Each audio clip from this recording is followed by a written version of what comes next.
nize nazi kahle akukho umuntu esizomncenga akekho Osukwini la izolo umkhonto wesizwe phathi wenze inguquko. Ngishiloke mangenza ivideo izolo ukuthi basithembisile ukuthi bazobe be live ngo6. Ngeshwa ke abazange baze bayistreame live ku YouTube nje belokhu ibhalile ukuthi abantu people were waiting. Ngomunye abantu abebelindile sifuna ukuzwa ukuthi iziphi inguquko umkhonto wesizwe phathi oza nazo. Kodwa ke esikuzwile ngeSABC ukuthi umkhonto wesizwe phathi ususe uSG obekhona uDr Mncwangu wamreplacer ngoSibonelo Nomvalo. Sebesazisa ukuthi uBongani Baloyi lobeka ihead of elections kwi-MK party naye bamsusile kwipost yakhe kodwa uthi replace ubani azange basichazele lo mniningwane. Ngathi ke uma ngithola ivideo ngizobe senginenzela ivideo nizozwa ukuthi kahle kahle kuthiweni ureplace ngobani mhlambe makunezathu iziphi izathu ezenza lokho kodwa nje singaqinisekisa manje ukuthi uNomvalo uqokiwe ezo secretary general womkhonto wesizwe party. Ngaphamba ngicaphunela ivideo umkhonto wesizwe party angithathe leli thuba ngibonge kubantu abajoin membership yale channel. Ngiyabonga kakhulu kubantu abakholelwa kule channel abasupportayo abafisayo ukuyibona le channel ikhulile ukuze mhlambe ingqinamba esibhekana nazo basilekelele. Lo 20 rand, lo 40 rand, lo 50 rand wenza umkhulu umehluko. Kukhona abanye abasdonatelayo na kwi-account. Siyabonga kakhulu. Amazwi anele ukunibonga kawekho kodwa into esiyenzayo sizoqhubeka nje nokunethulela izindaba ngokungachemi. Zinje ngoba zinjalo futhi sigweme nepropaganda. Ilokho nje esikuzamayo. Kodwa nje ngithi angibonge kulabantu ngoba kukhona abakudelayo. Akekho kumuntu ongenayidingo la ngaphandle. Kodwa kukhona abathi asithathe 40 rand wethu sidonatele iMusa N ukuze umsebenzi wabo uqhubeke. Ukuze noma yini abafuna ukuyikhava baqhubeke nokwenza lokho. Lokho kuyasilekelela nathi. Ngithi angibonge nje kulabo bantu. Ngale ukubambelana nokudla isikhathi angicaphunele ivideo leyo umkhonto wesizwe party. Emveni kwayo ngizobe sengifaka inkulumo yakhe uNomvalo esekhuluma nabezindaba ngoba kuphuma lesimemezelo yena useParliament ukuthi utheni yena emveni kokuba seziphumele lezi ndaba. Ngicela uzwe la. My name is Nkosi Nhlebo. I'm the national chairperson of Umkhonto Wesizwe, and the officials of Umkhonto Wesizwe are also here. The president of Umkhonto Wesizwe, the deputy president. So you must also follow suit. Exactly. Deputy president of Umkhonto Wesizwe, the deputy national chair. You may as well stand on the table so that the deputy secretary general of Umkhonto Wesizwe, as well as the moneyman, the treasurer general of the Umkhonto Wesizwe. Now we'll take you through briefly a statement following a meeting of the national officials of Umkhonto Wesizwe who met today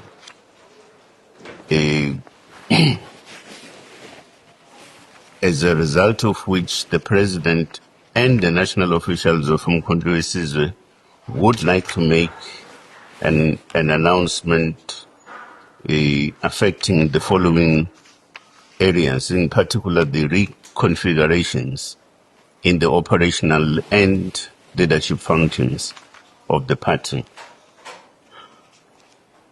The Secretary General, Dr. Bongani Mncwangu, has been relieved of his duties,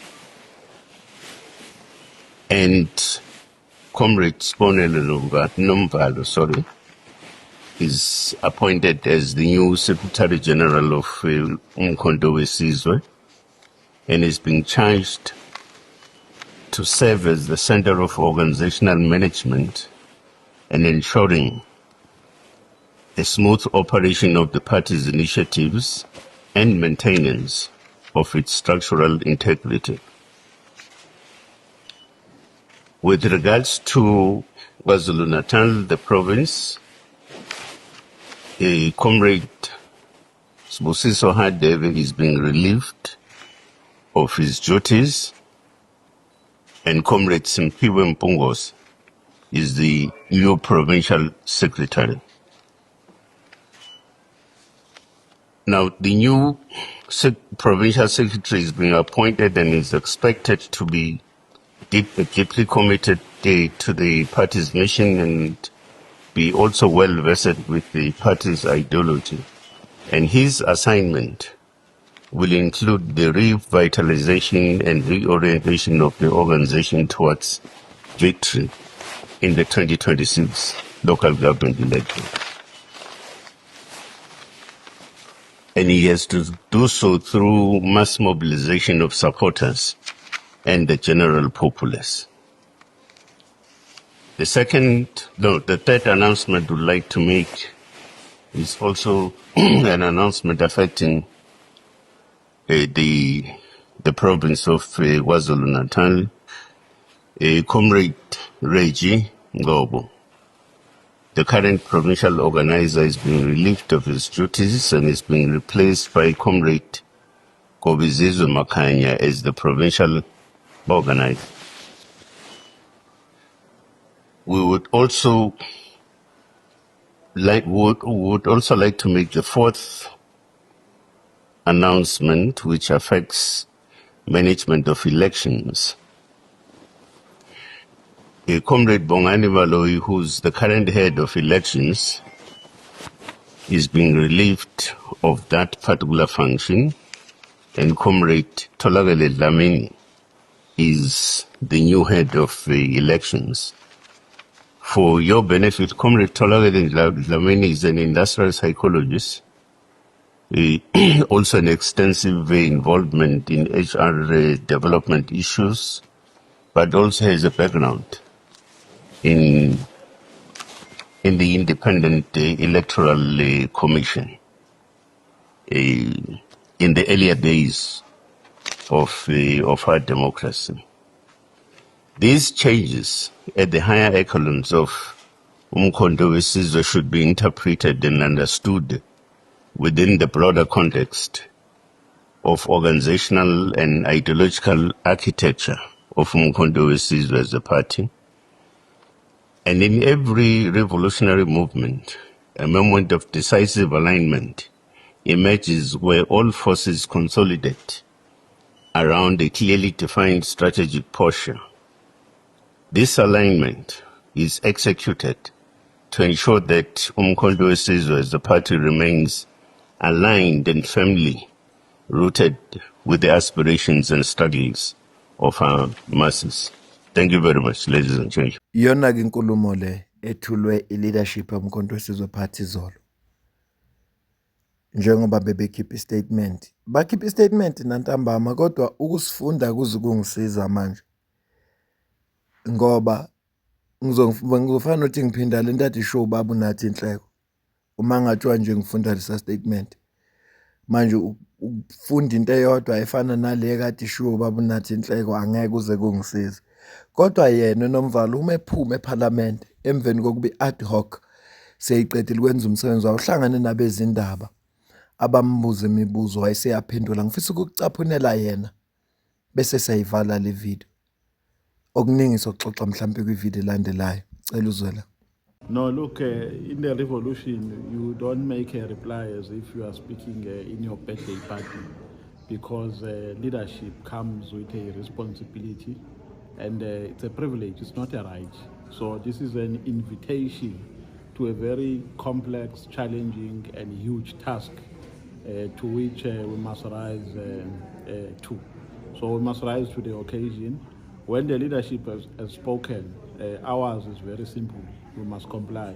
So if the leadership says at this point we believe that you can assist us in executing this task, So we can't deny that. We believe that the leadership has applied its wisdom comprehensively to arrive to a decision that it has arrived to. And ours as members is to comply and complain later if there is a need for complaining. So we understand this to be a challenge. We understand this to be an invitation to a huge revolutionary task of ensuring that we take our organization from one strength to another. Bekungamazwi okuqala kaSecretary General Umkhonto weSizwe Party emveni ubeqokiwe. Mina nawe kasidibane kwivideo elandelayo. Ngiyacela ucomment, ushare, ulike. Ngiyafisa ukuzwa umbono wakho. Ngiyazi ke ukuthi imbono yethu ke phambani la comment section. Kodwa nje into engijabulelayo ukuthi siyahloniphana. Bakhona ke abantu abanenkinga abangabangana inhlahla yokukhuliswa kahle. Abanye abazali babo bebe right, inkinga yibo. Ya bona abazali babakhulise kahle. Kukhona ke abantu abahlukumezekile la basuka khona. Manje bathi noma besithuko vele simdabukele ukuthi inkosi yami kubi la suka khona lo muntu akazenzi. Eqinisweni lilonke bayayidinga abantu counseling. Yazi abantu bayayidinga counseling, bafunde ukuthi zixolele wena noma yipi abuse odlule kuye ekukhuleni kwakho. Kwakungelona iphutha lakho, yilabo ababekukhulisa abakuphatha kabi. Ukuze lo abuse ungayidluliseli nakithi. Ungathi masikhuluma into ngoba wena uyithandi uvela uqhamuke nezinhlambe eziningi. Hayi. Mina ngeke ngibuka ukuthi usungithukile ke kuyayixazulula na. Futhi akushintsha umqondo wami indlela engibona ngayo. Kanti kungcono mawuzoxoxa nami uthi ukuthi kungukuthi nokuthi kungukuthi. Bese nami ngikwazi ukubona into ngeperspective yakho. Ukuthi cha bengingayibonanga ngendlela wena osho ngayo. Kodwa ukungithuka akwenzi mehluko. Kunalokho fanele ngibe ku defense mode manje angeke ngize ngiyenze lonto leyo. Ngiyazi ukuthi into eningi umuntu reflect ubiyena. Isikhathini esiningi nje umuntu uma umbona reflect ubiyena, uhlukumezekile yena. Manje ke akusiyithi inkinga. Ile mhlawumbe la khulele khona. Ngakho nabantu abanjalo ufuna sibemukele, sibadabukele uma beqhamuka besithuka, singalwi naye kodwa simdabukele ngoba la suka khona ubuye ebunzimeni. Mina nawe sidibane kwivideo elandelayo. Ngiyabonga.